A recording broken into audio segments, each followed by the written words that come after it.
Jai Jananda. We'll start with the Navkar mantra. Om Namo Arihantanam. Om Namo Sitanam. Om Namo Ayadiyanam. Om Namo Vajayanam. Namo Lave Savasahunam. Eso Panchanamo Karo. Sarva Pavapanasano. Mangalalancha Sarvesim. Paramam Have Mangalam. Paramam Have Mangalam. Thanks everybody for coming this week. We've already talked about Jain sects and we've already talked about Jain agams. So now we have the building blocks in place to talk about Jain holidays. One of the most important holidays is, of course, thank you to everybody who just joined. Right now we're talking about Jain holidays. We're going to be building on we're starting to build the building blocks of Jain culture. One of the most important holidays we have is Paryushan. This is a major festival and it emphasizes ahimsa, the reading of scriptures, a focus on moksha. That should always be our focus, but focus on moksha during Paryushan, a preservation of animal life, and a symbolic cleansing of our souls.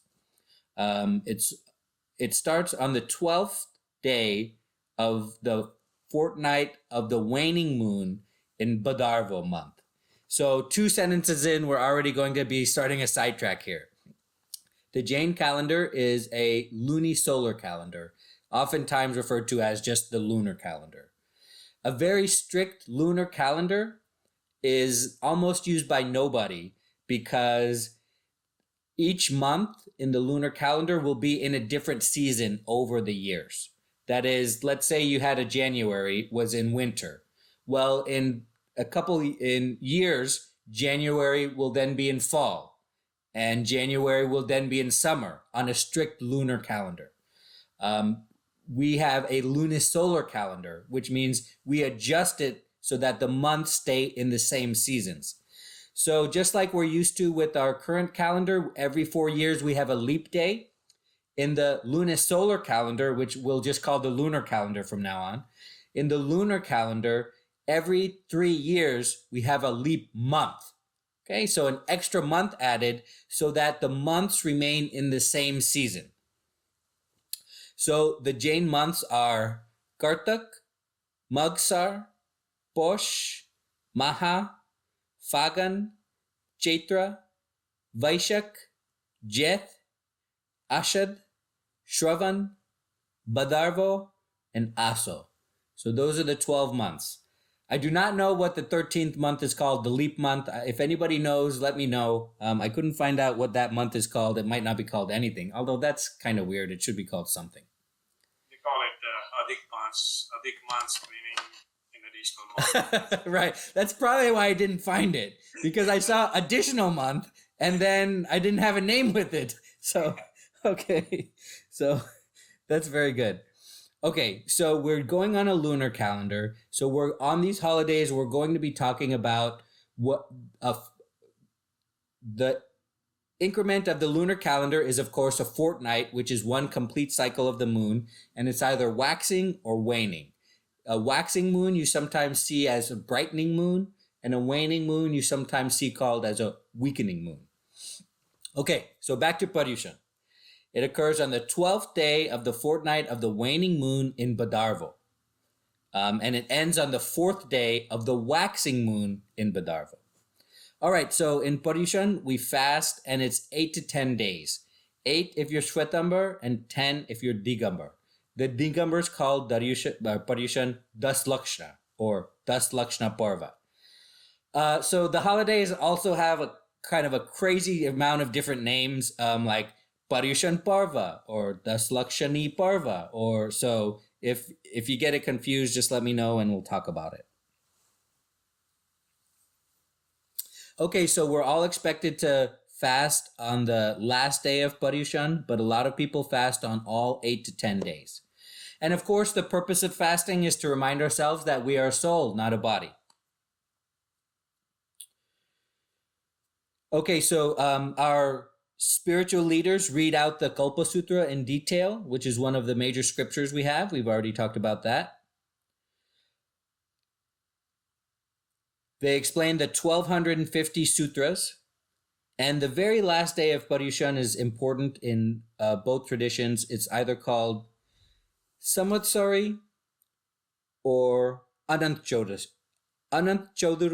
Chaturdashi or Ashad Chaturdashi, if you're Shwetambar or Digambar. On the very last day, Samvatsari is the day we ask for forgiveness for everybody to whom we have hurt or to whom might have hurt us. We ask for forgiveness and we offer forgiveness to everybody in accordance with the new year. And Anant Chaturdashi involves a special procession to the community's main temple. So in Digambar tradition, it's called Das Lakshana, which means 10. And you're supposed to focus on 10 values. That is 1, forgiveness, 2, humility, 3, straightforwardness, 4, purity of thought or freedom from greed, 5, speaking the truth, 6, self-restraint, 7 is tap or the practicing of austerities, 8, renunciation, 9, non-attachment, and 10, chastity. So we focus on those things during Das Lakshana.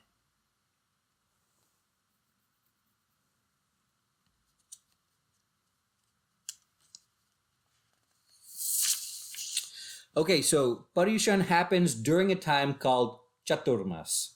Chaturmas is a 4-month period. During whenever it starts, the sadhus and sadhvis remain where they are until Chaturmas ends, and after that they are allowed to move again.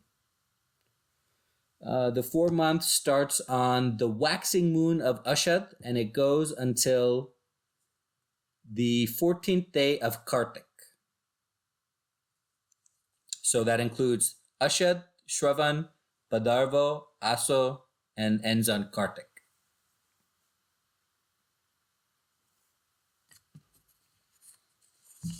Questions about Paryushan?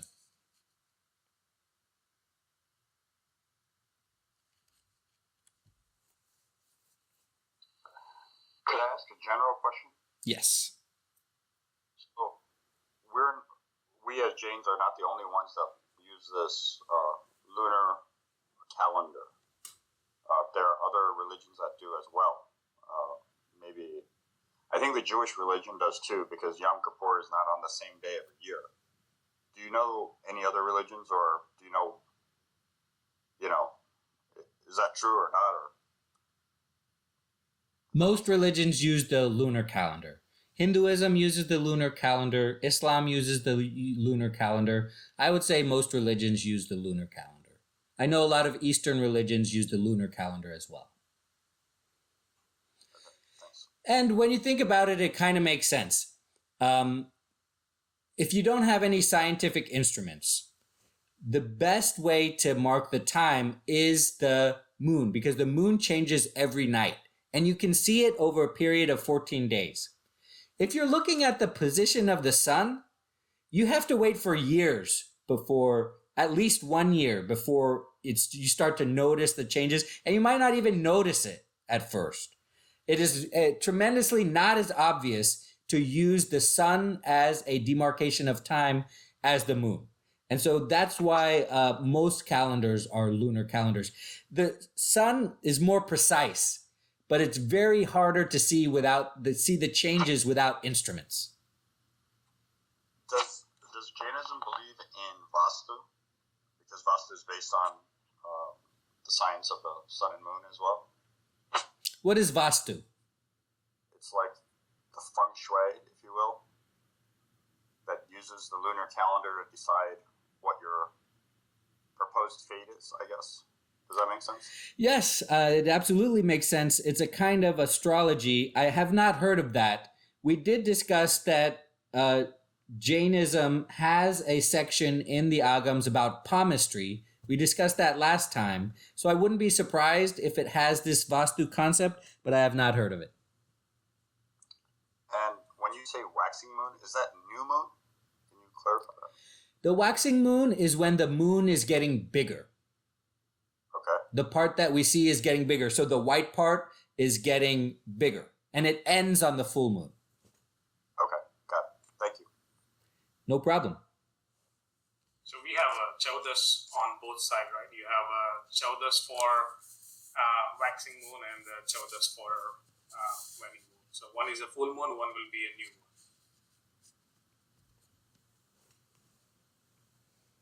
Right. Okay, so moving on, let's talk about Mahavir Jayanti. Mahavir Jayanti is the birthday of Mahavir, who was, of course, the 24th Tirthankar and the one that set up the fourfold Jain system that we're in right now. We celebrate this on the fortnight of the waxing moon in the month of Chaitra. Of course, Mahavir was born to King Siddhartha and Queen Trishla.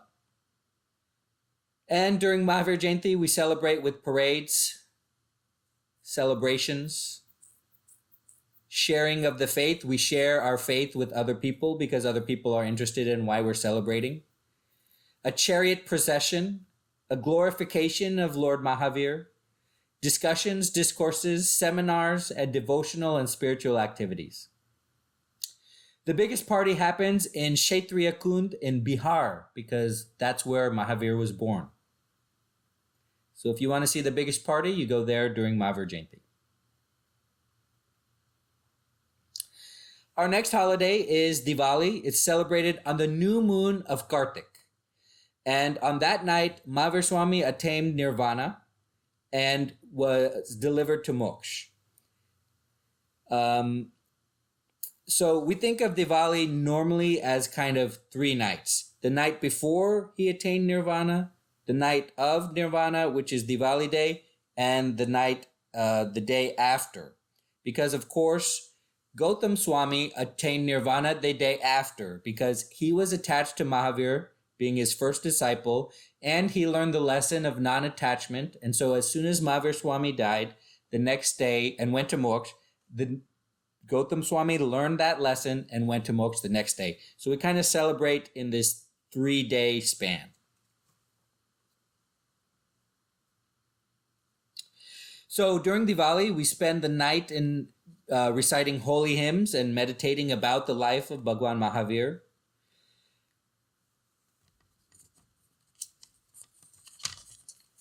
The next day, we think about the life of Gautam Swami and we celebrate his life. During some businessmen settle all old accounts on Diwali and open new books on the new year, the day of the new year. We do Snatra Puja the day of the new year.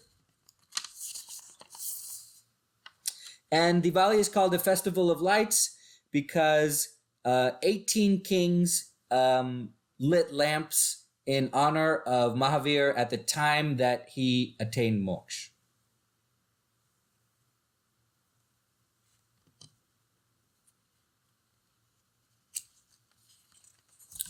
Those lights symbolize enlightenment. So questions about Diwali or Mahavir Jayanti?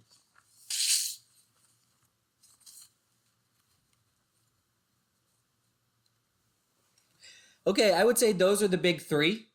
These next ones are only certain people celebrate this or not as well known. We're kind of going in order of most well-known to least well-known. Next up, we have Akshaya Tritiya, also sometimes called Varshitap. This falls on the 3rd day of the waxing fortnight of Vaishak. Here we celebrate, okay, so there are 2 penances that we celebrate here. One is Rishabdev's penance, and the other one is Adinath's penance. And I'm not sure which one is more popular, but some people celebrate Rishabdev's penance, and some people celebrate Adinath's penance here. So what were those penance? Those penance were fasting. How long did they fast? Adinath fasted 1 year, and Rishabdev fasted 13 months and 13 days, a continuous fast. So in honor of that, we fast, and of course we are trying to prove to ourselves that the soul is different from the body. And then after we fast, we break that fast with sugarcane juice because both Rishabdev and Adinath broke their fast with sugarcane juice. Thank you to everybody who just joined. We're talking about Jain holidays. After Varshitab, we're going to be discussing Jnana Panchami. This takes place on the 5th day of the fortnight of the waxing moon in Kartik, so around the same time period, the 5th day after Diwali. On this holiday, we worship pure knowledge. We worship pure knowledge by learning, fasting. We take vrats about knowledge. We recite, we meditate, we do pratikaman, which is a puja where we recite certain sutras that remind us of Jainism. So it's the worship of pure knowledge, Jnana Panchami. Similarly, the next holiday we'll talk about is Lokasha Jayanti, and it's the time we celebrate our gurus or scholarly people. The festival honors the 15th century reformer Lonka Saha, who founded the Stanakvasi sect, which we talk about, and who was opposed to the use of idols and the worship of idols of any sort.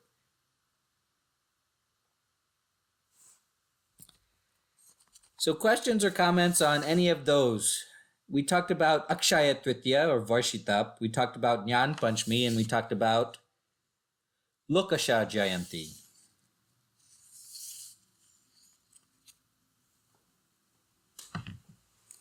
I got a question for you. Why do we even celebrate holidays? I mean, what is the point of just having 10 days to focus on Jainism during Paryushan? Why don't we focus on Jainism all the time? What is the purpose of a holiday?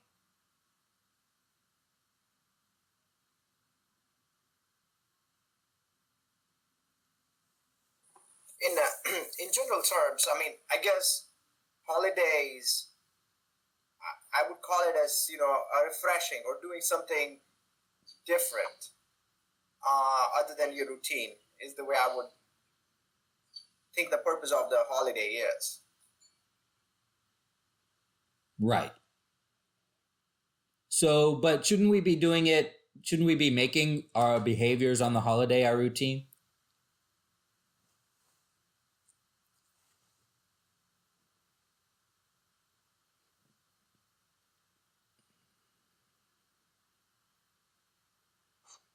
And you don't have to talk about Jain holidays. What is the purpose of any holiday? So that Hallmark can make more money on cards. And certainly there is that aspect. Jainism is not immune to the commercialization aspect of holidays, and it's something we have to fight. So are you saying that the holidays are determined by the lunar calendar, right? Or the sun and the moon. And because of that, we're spending more time on holidays to do that rather than non-holidays? And then how does that play into Jainism is about, self-realization rather than realization outside of that? Because a holiday is a public thing, right? It has nothing to do with self-realization, right? Right. So a couple of great concepts you talked about, and I'd like to take them in turn. One is that the sun and the moon just determine when we celebrate. It has very little to do with why we celebrate, or we just have determined that we're celebrating these things and they happened when the moon was in this position. So we're going to celebrate those events at that time, the same time the moon is in the same position. It doesn't really cause our celebration or have anything to do with the substance of the celebration. Another thing you mentioned is that, it's kind of like a man-made thing. You won't find any of these holidays in the Agams. We're getting further and further from the substance of Jainism. You won't find Jain holidays in our book, for example. I mean, we got to get back to it, but we haven't been talking about Samvar, Nirdjara, Ashrav, Karma for a long time now because we're kind of doing the building blocks of moving away from the book, which is not a good thing. But we've talked about those, so I just wanted to talk about something different for a little bit. But another concept you mentioned, which is very correct, is that we're moving away from Jainism by talking about these holidays. That's for sure. The final point you mentioned is certainly these holidays, other cultures have these holidays. And my question to everybody is, what is the point of this holiday or any other holiday in our life? Why do people like them? Why are we trying to do something different on these holidays rather than incorporating all of this stuff into our life?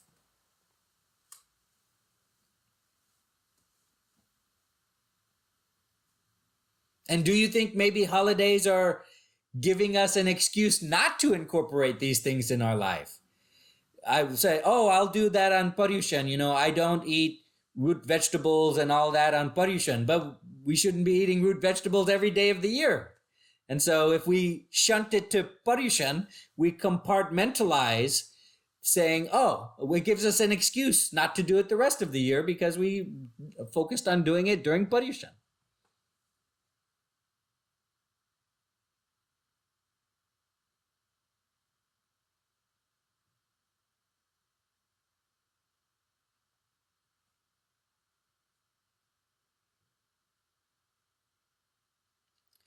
I think the purpose of the holiday is to remind us about what is true and how we should live our life. And the purpose of the holiday is it's easy to get stuck in a routine, and it's easy to have that routine not incorporate Jainism at all.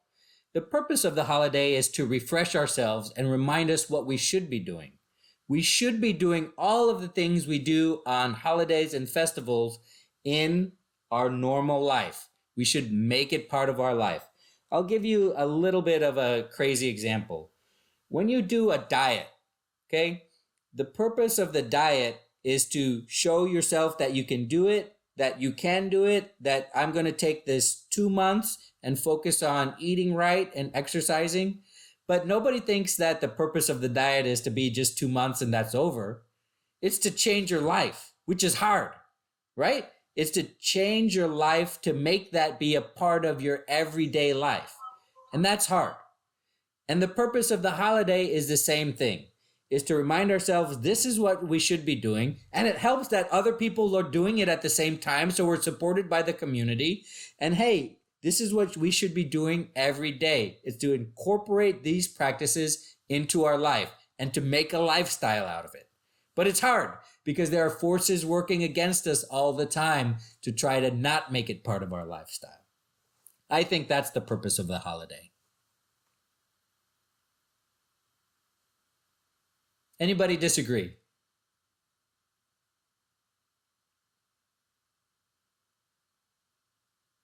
Okay, let's keep going.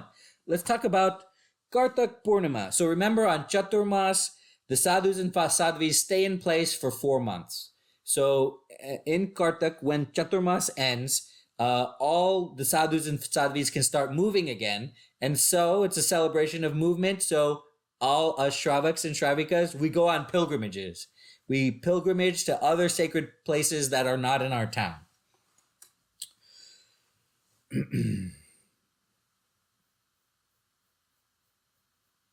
One of the two best places to go to pilgrimages are Palitana and Shatrunjay. Is Shatrunjay in Palitana? Oh, you're on mute. Shatrunjay is a mountain that Palitana is in. Oh, right. Okay, so that's one of the best places to go to on this holiday. We also celebrate this holiday as the birth of some acharyas, whose names I'm going to butcher. Kalika Sarvjana Acharya and Acharya Bhagwant Shrivjay. Bhagwant Shrivjay Hemachandra Surji. Hemachandra Suriji. Sorry about that. So this is a day of pilgrimage. Next, let's talk about Mauna Agyaras, or a day of silence. We observe complete silence on this day for the whole day. We do fasting. We worship the Bhagavans. We do meditation.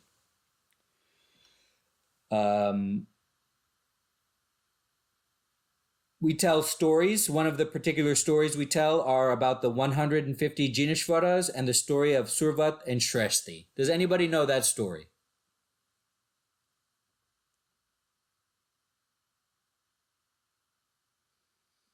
I like this one. This is one I haven't heard of. Has anybody heard of this one? A Day of Silence. No. I like this one. I think I might incorporate this one into my life, and I might do it on more than one day of the year. This happens on the 11th day of the fortnight of the waxing moon of Margshish. See, these months also have a ton of names. At the top, we called it Mugsar, okay? So my theory is that the more important something is to a culture, the more names it has. That's why we have a ton of names for money, like a buck, a dollar, a greenback. We have just absolutely a ton of names for money. We have a ton of names for these holidays and for these months. They're all called something different. Tamir, is that Mauna Gyaras?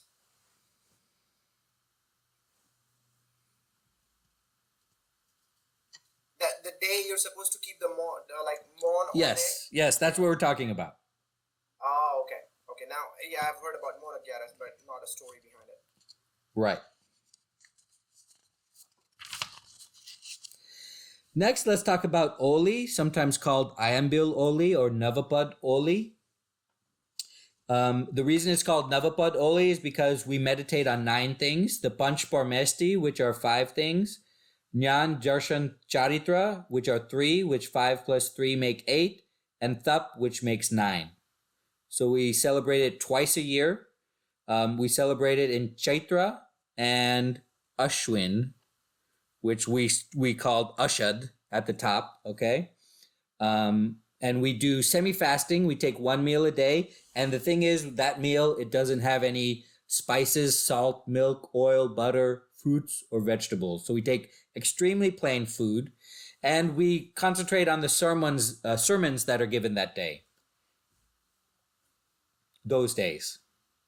That's both are Ambil Nihori, right? We know that as Ambil Nihori. That's right. Yeah, and we just, I think JSH had about 30 to 35 people who did for 9 days. All 9 days. And there were, I think, maybe 50 or 60 on weekends or Artam or Chowdas, something like that. Right.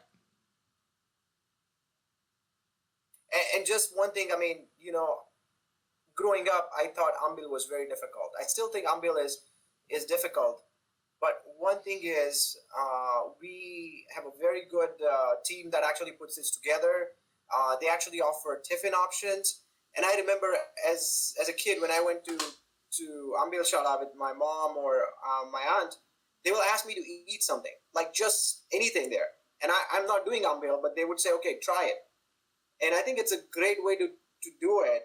Even if you don't do proper Ambil, just, ask for food one of these days and try it. Because it's really not, if as a kid, if we were fed this food, we probably would have been just fine. Since we have been given this spice and stuff, we all so used to it. It's like a habit in a way. If we did not have this habit, we would not need it.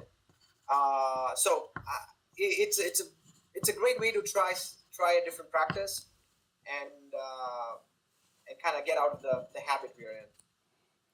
Oh, great. So 2 concepts I'd like to explore based on what you talked about. Certainly, in some ways, some people might find eating Ayambil food harder than fasting. Because fasting is easy. I just don't worry about it comparatively. Some people might say not, but, I just don't worry about food. I don't think about food that day. But now, you mentioned that you had a tough time. It may be that some people have a hard time eating this very bland food than fasting, because when you're eating it, okay, you're still getting hungry. It's not like you just shut that part of your body down that day.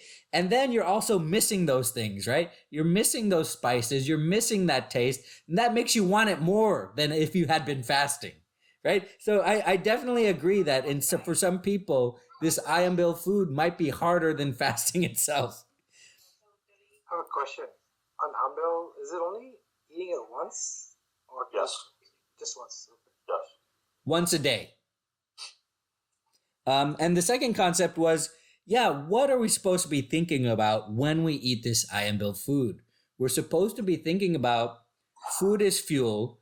The soul is not the body. I don't need this food, but if I have to have food to continue working on my soul, why not just have it be the most basic food possible so I don't get addicted to having a lot of fats, having a lot of oils, having a lot of spices, having a lot of salt, having a lot of sugar. You're supposed to be thinking about that while you eat this food. And it's okay, it's doing penance, it's hard, it's supposed to be hard, but you're not supposed to not think about it. It's hard, and you're supposed to think about it being hard while you're doing it. So that's a very important point. I would echo what Mihir said, that if you want to try it, you should definitely try the food. I think the time that I've done ombels, I've realized one thing, we spend a lot of money sometimes trying to do these detoxes, in the U.S., where we're like, oh, let's detox. I think if you do ombel for a few days, you'll detox by yourself, because it really resets your body from craving or, eating the same thing over and over again.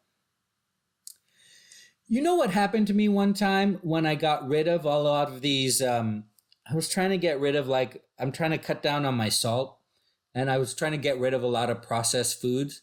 And these processed foods blow your taste buds away. And we get used to it, and we start to just think that that's normal.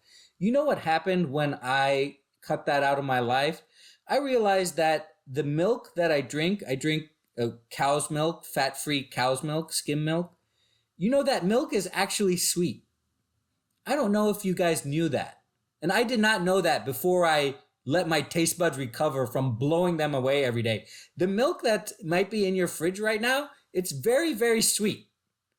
And you might not know that if you haven't tried this Ayambil. So that's great. We have some people that have done Ayambil here. Tell me what the food is.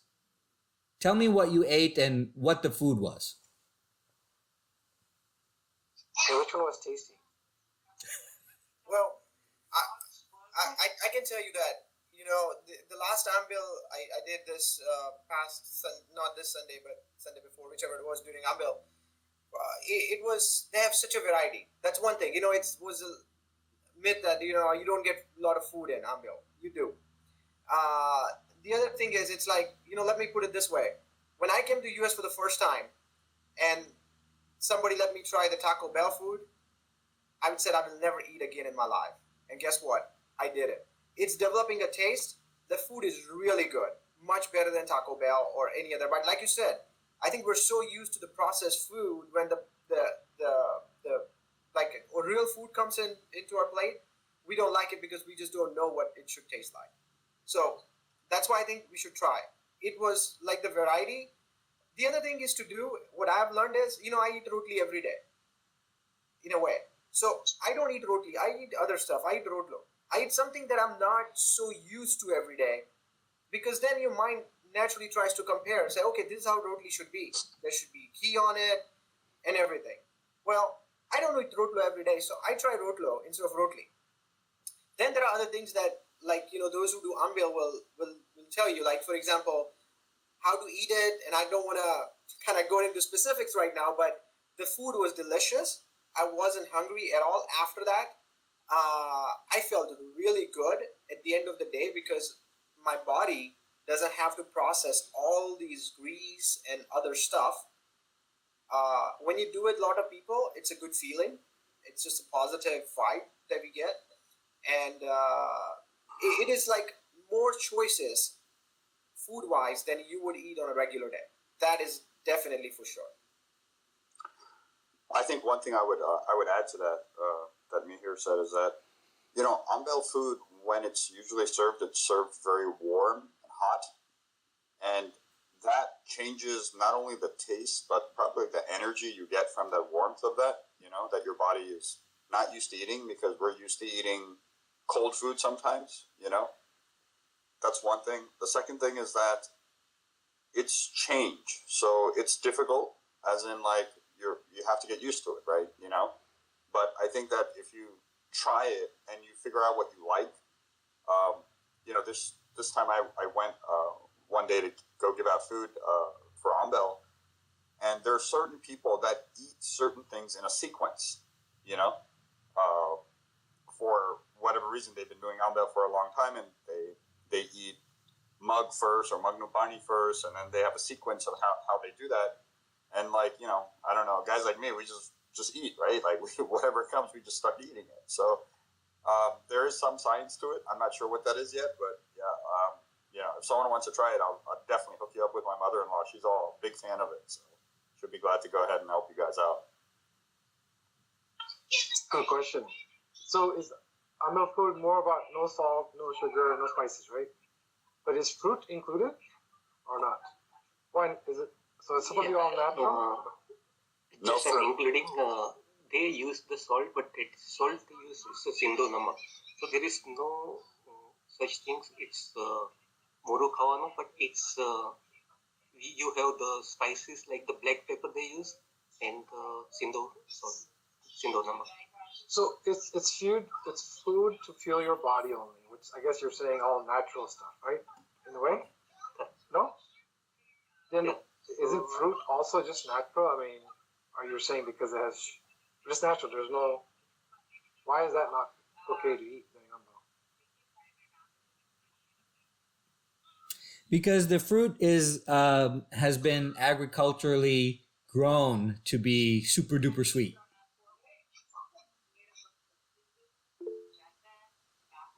Well, Yes. Okay. Go ahead, Ashish. I mean, I don't know if all grains today are natural either, right? I mean, you got all this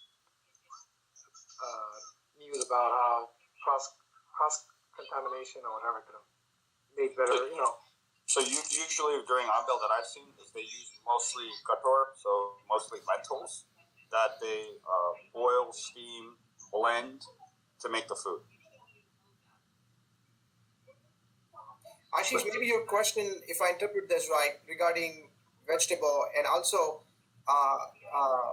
it's the jeev, right? I mean, vegetable, fruit, and I'm not 100%. I don't have 100% answer yet, but they are all live jeev, and even the salt, which I think Umesh mentioned earlier, which is true.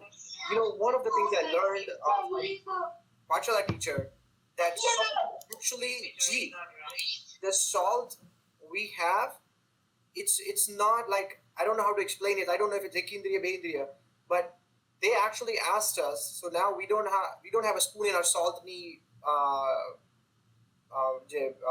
salt container. Say we don't keep spoon anymore, because what we learned is it's like keeping a knife on your. This is the way we were explained. Keeping a knife on your neck is like all the time. It's like a spoon in a salt bottle. So I think we're trying to avoid the jeeves that grain was a jeev at one time, but it's dried up. So I don't know how grain versus fruit and vegetable, that could be a good thing to explore and understand. But also, I think it's mostly avoiding any jeev, and that's why the fruit and vegetables is not part of Ambel in this case. Correct me if I'm wrong, but I have sort of a vague understanding, not good at all. Right. In that case, that would probably make a lot more sense. Okay. And my understanding is that a fruit is extremely sweet, and that's why we want to avoid extreme tastes in our food. Very good discussion. Any other questions or comments? All right, next let's talk about Paush Dashmi. This is the birthday of Bhagwan Parshvanath, and we celebrate on the 10th day of Pusha, which I call Posh at the top.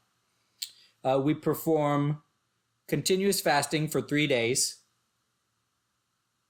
and we do meditation.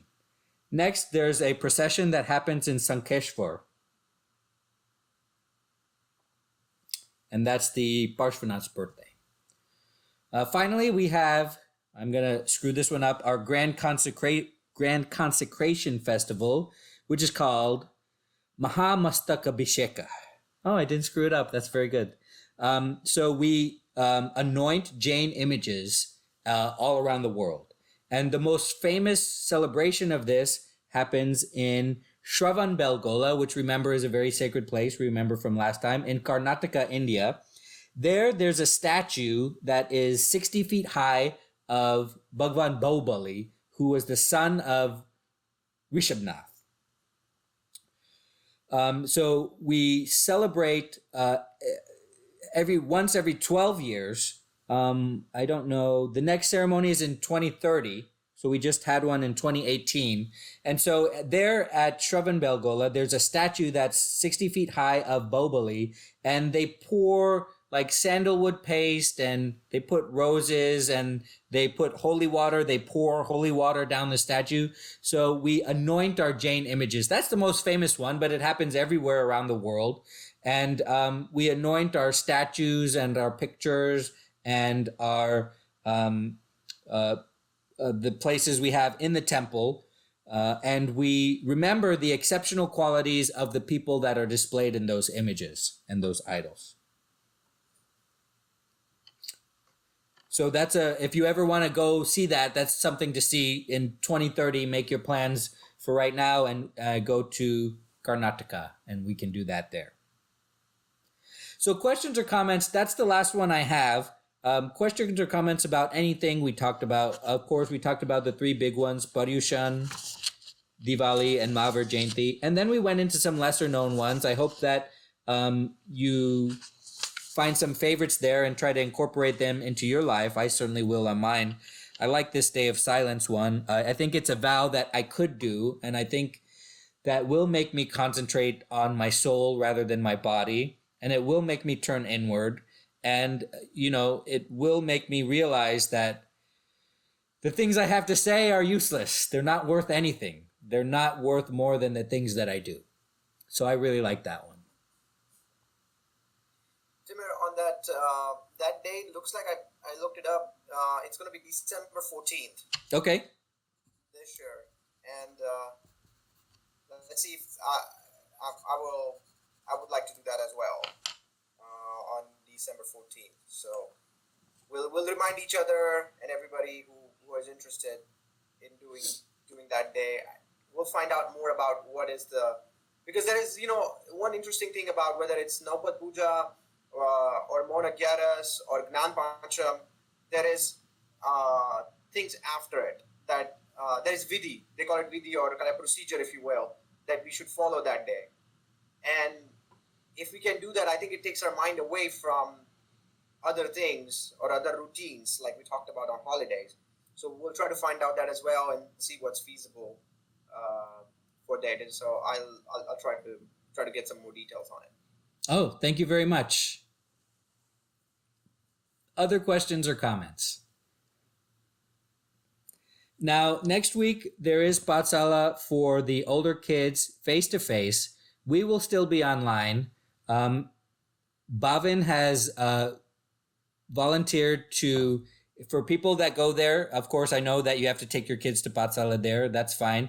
So if you want to find Bhavin, and hopefully you can find a quiet spot, and then you can use his phone, and we'll all be together there. We will still be online, but the kids, of course, won't be. And of course, the little kids, they're going to still be online too. So only 7th grade and above will be face-to-face for Patsala next week, and probably moving on. And then hopefully we can start a hybrid type of deal. And then when we go back, of course, when everybody goes back, then Dad's class will be back face-to-face and will also be online. Hopefully I can figure that out. But if not, well, then we'll do recording. You can't win, okay? So I certainly understand that there are people that love online and that we're going to lose when we go face-to-face. I certainly understand that people that want to be face-to-face, that will gain going back face-to-face. But hopefully we'll come up with a situation where we can service the most amount of people possible.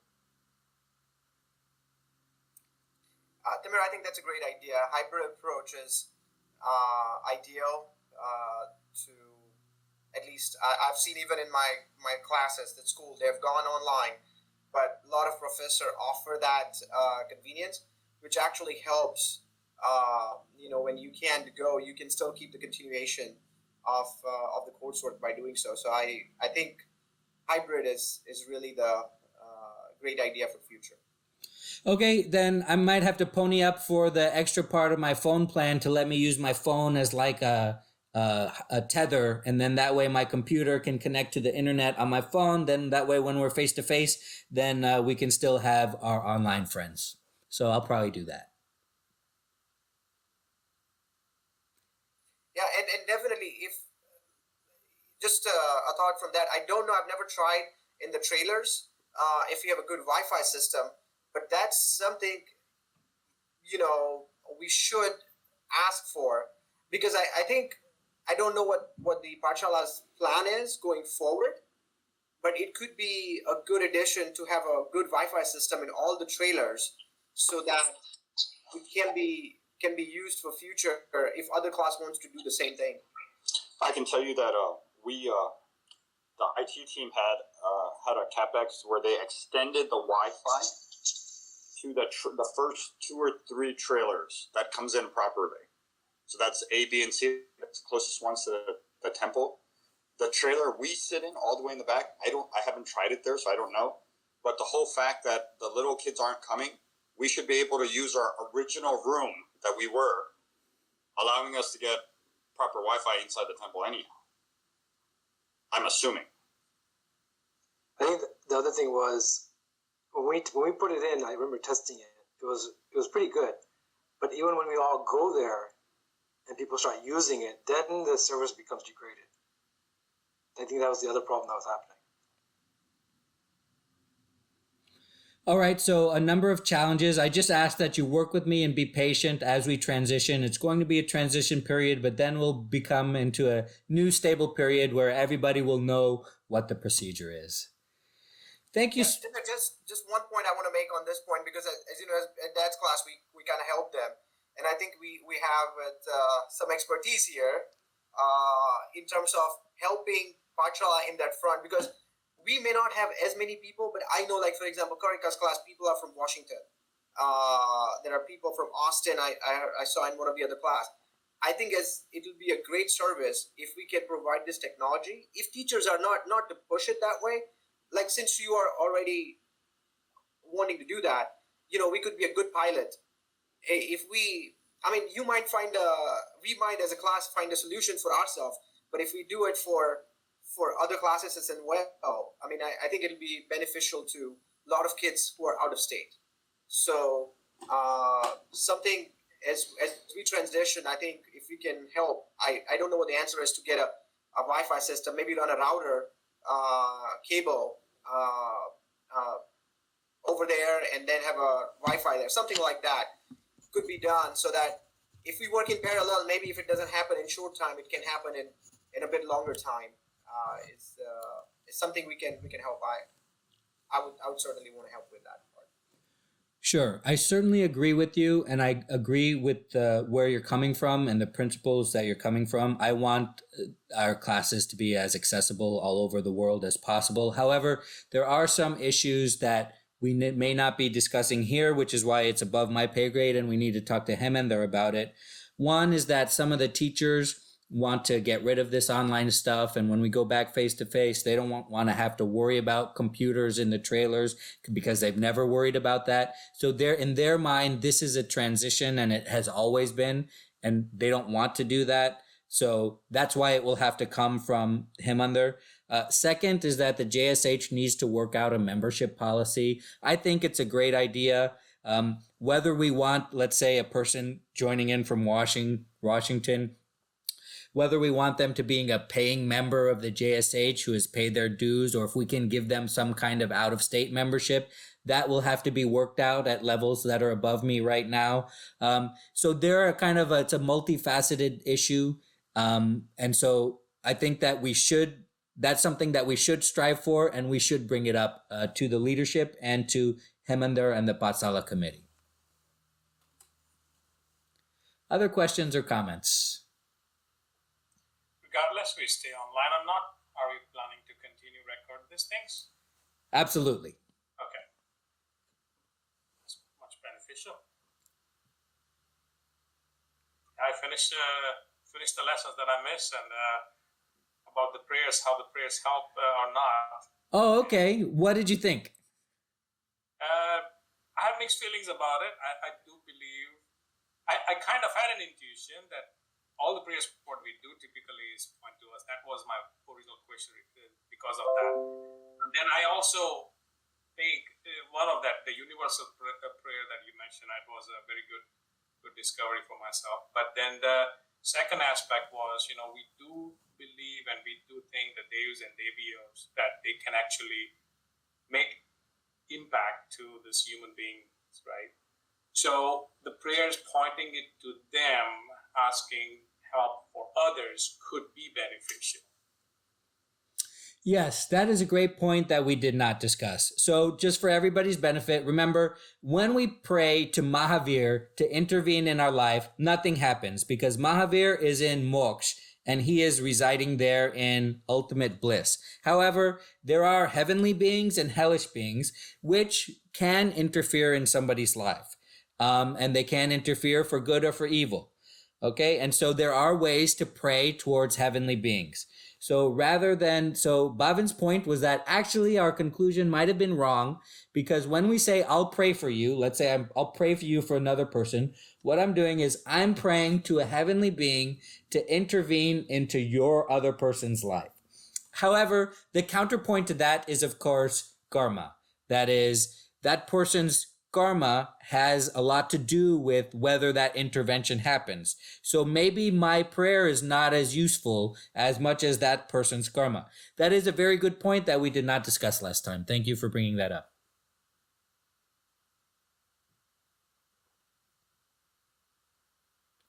Thank you so much for your time this week. I really appreciate that, and we'll see you very soon. Thank you. Thank you. Thank you. Thanks. Thanks.